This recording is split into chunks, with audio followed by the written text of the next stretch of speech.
All right, so I left my agency. I want to talk about why I left, and I want to talk about some of the general things that are happening in the influencer industry that you kind of never hear about because nobody from the industry actually talks about it. It's just people that are influencers, but you never kind of hear from the people that work in it. And for the past 2 years I've worked in it, I ran an advertising company. So we worked for brands and we would take their budget and we would run it. We did big ads. Mostly by the end of it, we're working for mostly major companies. So there was some internal business issues and stuff about why I left, some disagreements with the co-founders. I probably won't end up talking about. We'll see, but it's not really important. The main thing is the theme of this video is this thing that I want to talk about a lot is soul. And I feel like I got into the work of taking care of influencers because content creation is cool. And it's like the only place where you can message somebody so directly and they can receive it in a way that it's like it's not advertising exactly, although there's like a lot of sponsorship opportunities and things like that. But when you hear from an influencer, you're hearing something like more authentic than traditional media. I always thought that was really cool and that it could do a lot of good. But it feels like a lot of the influencer industry, if you want to make a lot of money these days, has kind of been hijacked at a high level by either cryptocurrency, by gambling money, or foreign wealth funds, which is also a problem in esports that I'll probably talk about in this video a little bit. So the ad industry ends up being very hard to make money in. And don't get me wrong, there is a lot of legitimate brands and there's a lot of people doing ads, but most of those people are running digital ads. Like they're running things on like AdWords or they're running stuff on Google. I was actually doing influencer sponsorships at a high level across like Twitch, YouTube, TikTok, Instagram, that kind of stuff. And for those kind of sponsorships, if you want the really high, well, if you want to make a lot of money, you've got to go into gambling. You've got to go into these people that have really what we call high LTVs, lifetime value of a customer. And unfortunately, it just feels like a lot of the industry has been captured by that to the point where nowadays I don't feel like there's a lot of really interesting problems left in the influencer industry to solve. Whereas like when I got into it in 2021 or so, after I left esports, I felt like there was a lot of interesting problems and I felt like there was a lot of connections that need to be made. But these days, like a lot of the deals are very standardized and there's just not that much interesting stuff happening in it. And more importantly, I think there's so many other interesting things happening in the world right now, which I want to kind of talk about here as sort of a general overview. Probably like each of these topics deserves its own video, but just some cool things for everybody to kind of think about. The thing I've been thinking about constantly is content creation. And I'll talk about towards the end of this video what I want to do in content creation. But at this point, I feel like I get asked all the time, can you still become a content creator? Like, oh, it's 2025. It's like there's this feeling that content creation is very saturated, that there's like too many viewers, or there's too many streamers, there's too many people making YouTube videos. There is, from a person who has run thousands of influencer deals over the last 4 or 5 years, there is way more viewers than creators. It's actually the best time to become a content creator ever. Like the platforms, the technology, everything is set up so much better than it ever has been. But more importantly, there are actually very few people that are consistently creating videos, consistently creating powerful writing, consistently tapping into art. I don't know why that is. I feel like we're in just it's kind of the same in music. It's like the same like kind of everywhere in entertainment. There's just not that many people that are consistently creating. Maybe it's a motivation thing or a cultural thing, but like I know the perception is that there's like, oh, there's like way too many creators. I'm telling you, my agency and every other agency that I ever knew, we were desperate to find creators, to find consistent creators to sponsor. We just never had enough. There is so many more people willing to watch a video than there is to create one. And there's so many more people willing to watch like entertainment or consume entertainment. It's so much easier to do than to actually produce it. So content creation is really, really interesting to me still. And the influencer side of influencing rather than like the industry side of influencing is really interesting to me. It's something that's something that I really want to think about like a lot more. And I'll talk a little bit about that in a bit. But content creation is like huge threat. And the next thing that I'm really thinking about a lot is AI.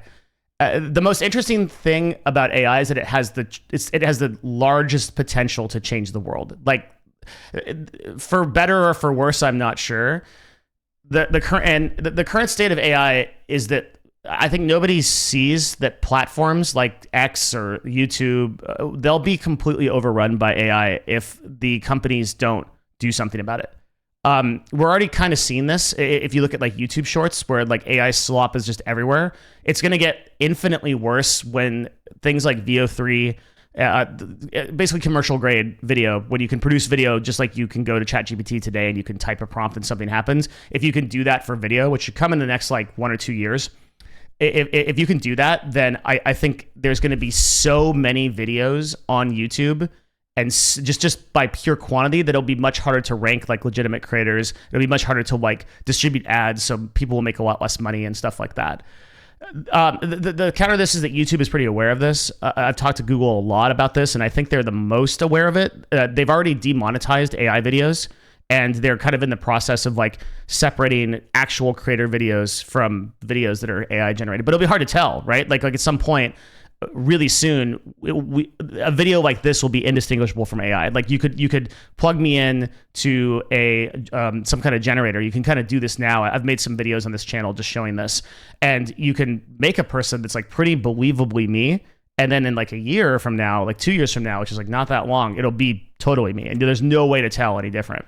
If that happens, I don't even know how you tell the difference. Maybe there's like a metadata thing you can do. It's something I want to look into more. And like in the future of this channel, we'll probably talk about it. But just the general idea that literally we're not going to know what's real is crazy. I'm not sure what to do about that. Like it's going to be totally insane. So I think I like talked a lot about like content creation, like still is like, it's not under existential threat from AI yet. And ironically, like some platforms like live streaming, like Twitch and Kick and all those places, they'll survive a lot longer because it's much harder to duplicate a live stream from an AI perspective than it is to duplicate a VOD. Things like esports, which have like kind of niche value and things like that, will survive longer, and event-based stuff. And we'll talk about esports actually. So esports is something that I left esports as a team owner in 2019. When CLG sold to Madison Square Garden, I was like looking at the industry very similar to how I'm looking at the industry today. It feels exactly the same. Like the way I'm looking at the ad industry today, it feels exactly the same as I was looking at esports in 2019, where I was like, okay, this whole thing is getting franchised, it's getting standardized, and I think what nobody wants to talk about, this is like probably a pretty hot take, but like I think from an industry standpoint, okay, from a, which I mean like the standpoint of like doing business in esports or having business be done in esports, it's like completely dead in North America and Europe. I understand there's still viewership, and I understand viewership overall in esports over the course of like 2023 to 2025 is increasing. The viewership is increasing. It's not decreasing. It feels like that in North America, but esports is an Asian thing. It's dominating. It's dominating in China. It's dominating in Korea. But the business model in America only makes sense if you have sovereign wealth money or you have gambling money, betting, basically, esports betting. And even Riot, which runs VCT, which runs League of Legends, Counter-Strike's run by Valve, but Riot runs most of the major esports. Even Riot was like, yeah, we're going to take on betting and gambling deals just recently after a long time of not doing it. I mean, Amazon has had a long history of like partnerships with DraftKings. There's just no way around it. I'm not making an ethical judgment necessarily on gambling in esports and gambling, like how prolific it is for influencer marketing. It's just sort of why it's just a big part of like why I'm not interested in continuously running a business here. I want the work I do to matter. I think that if you are working, you're going to spend your time working, like your very limited time on this earth, you should be trying to solve cool problems. And esports is another one of those places where, at least in North America and the US, and EU, it just makes no sense to be a team owner. It makes no sense to run a business there. The advertising revenue doesn't add up. The player salaries are way too high, and the interest is there. The niche interest is there, but the sort of soul of the sport and the storylines has kind of been taken over by sports washing, sovereign wealth funds, mostly people with a lot of money who are willing to pay huge amounts to convert younger people to their platforms and or to their ideology, like move to Dubai or something or whatever, right? Like it's fine, like it is what it is. It's just not interesting to me. I don't want to keep running ads for that kind of stuff. I want to do something more impactful, which I guess I'll get to in a second. So from 2012 to 2015, before I got into esports, I was doing a lot of live streaming, and esports will still live on in live streaming too, and will still do pretty well. And there's still some areas of esports that I love, like FGC. Like I still think that like Smash and fighting games like retain that feeling of the old OG League of Legends, like 2015 Madison Square Garden type feel. I still think that's there. But live streaming in general, sure, we'll talk about it on this channel a little bit more. Live streaming, I think most people don't understand my take on live streaming, because when I talk to people about, they think that I think that they think that I think that Twitch is going to fail, and they think that I think that live streaming is going to fail, and I've never thought that. I've always just thought it should be so much more than it is. But at the very top level of live streaming, it's captured by toxic drama, politics. Like, do you remember, to some people that are really old on this channel, okay, just leave a comment if you're one of these older people that remembers this, that YouTube went through this phase of React, okay? People reacted to everything. There's still React videos out there, but it's not like every video. But reaction, like you pull up a video and you're like, this is what I think of that video and stuff like that. I do it. Everybody does it. Twitch feels like it has never left that React phase that YouTube was in. Like, YouTube got out of it, and now there's all kinds of stuff you can see on YouTube. There's documentaries, there's educational stuff, there's animated stuff, there's all kinds of stuff there's like talking head stuff like I do, all kinds of cool stuff that you can do on YouTube. But Twitch never left its React phase. Like, if you're not a gamer, you're just reacting to stuff all day. So the meta at the top of live streaming, on all websites, not just Twitch, is really boring. If you were to take a stream and you were to, like a 2025 stream of like one of the top 100 streamers, and you just transpose it against a stream that they did from 2020, if you didn't know the subject matter, like the subject matter wasn't current news, it would be the exact same stream, like webcam in the corner, same type of energy, same type of tonality, very, very little innovation in live streaming.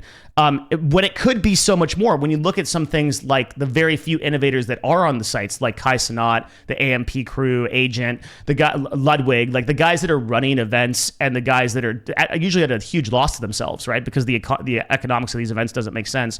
But when you look at the kind of things that those people put on, Speed is another one where like you're traveling to different countries, you're showing different cultures, or in Kai's case, you're doing like Streamer University where you get together like hundreds of people, and then like you have classes and you have this whole like storyline. That's the potential that, like, Ibai is another one of these people, the Spain Ibai, like that dude crushes. Like, there are these people out there that are really pushing the entire genre of live streaming forward, but it's like not enough. it's just because and that's why like live streaming isn't really breaking into the mainstream, except for those things. Like, you'll see Ibai run an event for like 6 million people, because that's where live streaming really excels, is like that I was here moment. And there's still that potential, but I feel like we're being held back by the platforms more than anything, because the platforms aren't willing to, like Twitch in particular is just not willing to say, hey, this is my identity. We're not okay with like politics. We want to like go back to like what people actually want to see, which is like either like really high level gaming content or like really interesting events and storylines and stuff like that. And since they're not willing to police that, as advertisers, we're not interested in like really investing in those platforms with all the toxic stuff that's going on in them. And so you just kind of see these platforms stagnate when they really shouldn't. Like they should, like the medium of live streaming is so awesome. So I guess those are some general thoughts on like kind of what the industry is doing. We're probably going to have a separate video about every one of those topics, because I'm going to talk a little bit about what I'm doing next. And here that goes. So I have done esports. I've done service both as software, and I've done high level work. I've built 2 big companies at this point, and I'm always trying to think about like where I make a difference in the world. And I've never felt like I've made a difference in the world like I have made in content creation. Like when I was making videos and when I was talking a lot. Over the course of the last 2 years, I've very rarely made videos because I was afraid. I felt like I needed to have some kind of authority to be able to justify like a lot of my positions. And so I work in the industry because I feel like I'm not enough to make videos. And so like I feel like I have to like build more legitimacy, build more authority, and then like, oh, people will like me more. But the truth is that no amount of authority will ever make haters happy.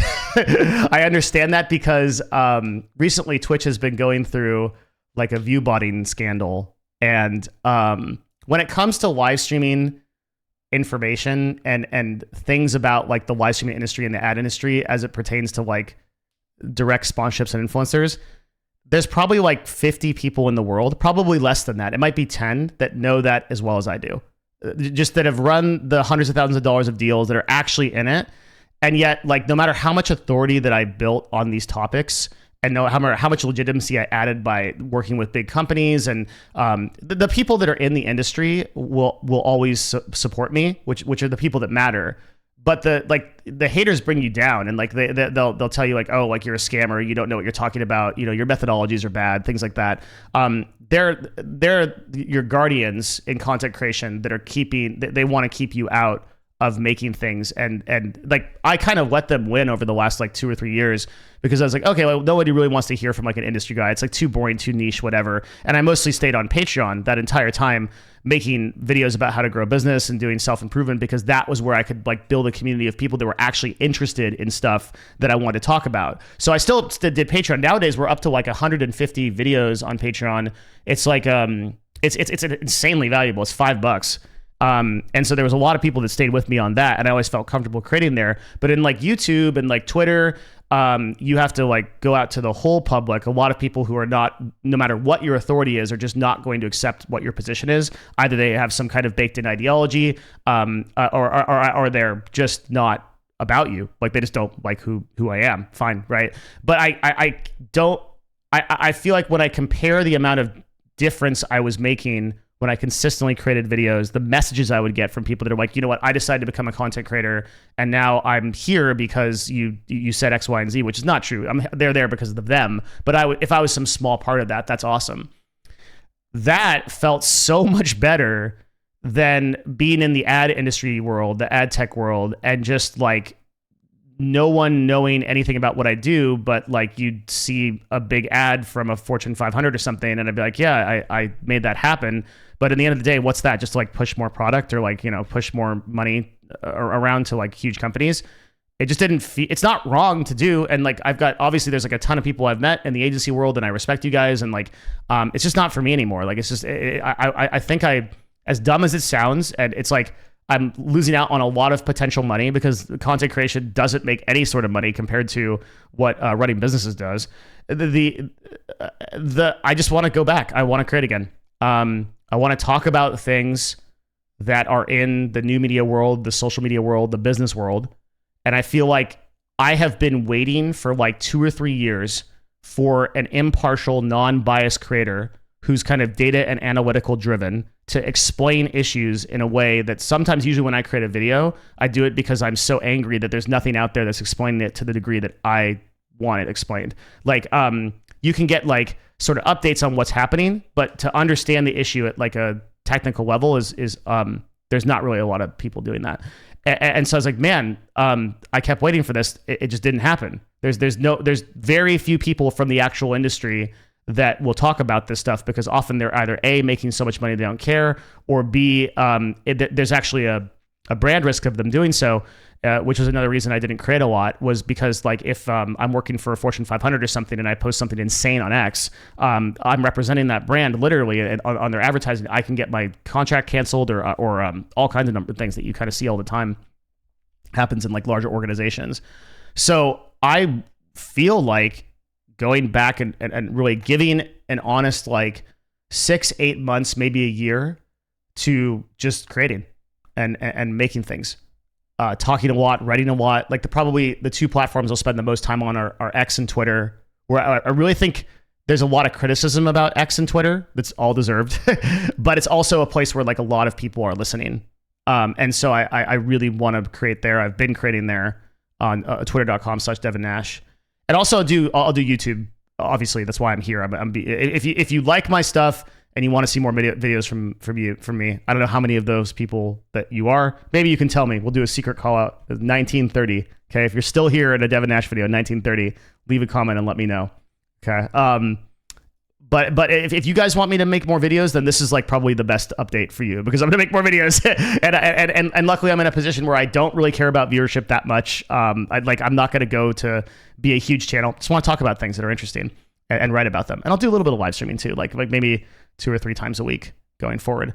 And I mean, I'm going to be like really investing into the Patreon, patreon.com/Devin Nash. That is like the primary way you can support me. If you want these videos to happen, that will be my only source of income going forward for a while, which is fine. I'm doing like just fine. Don't need anything, but, that's $5 for 150 videos, 30 minutes long each.